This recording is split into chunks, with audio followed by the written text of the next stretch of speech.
আলহামদুলিল্লাহ হেফাজতে ইসলাম বাংলাদেশ লক্ষ্মীপুর জেলা শাখার আজকে এই বিশাল বিক্ষোভ সমাবেশ।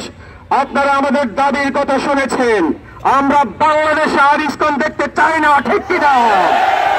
আমরা চেয়েছিলাম হিন্দু মুসলমান সবাই নাগরিক মনে করে বাংলাদেশে বসবাস করবে।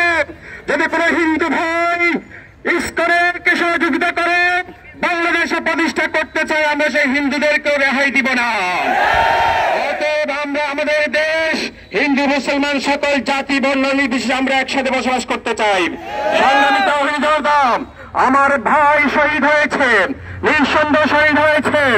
তাকে সেই শহীদের রক্তের সহ তার দাফন কাফন করা হয়েছে। আমরা আলিফের মতো শহীদ হতে চাই। যদি কোন হিন্দু, যদি কোন মুসলিম ইসলামের উপরে, মুসলমানের উপরে, ইসলামের ঈমান আকীদার উপরে আঘাত করেন, আমরা কাউকে রেহাই দিব না। আমরা লড়তে শিখেছি। 5ই আগস্ট হাজার হাজার বার রক্ত দিয়ে বাংলাদেশকে স্বাধীন করেছে। অতএব আমরা স্বাধীন করতে জানি, ঠিক কিনা?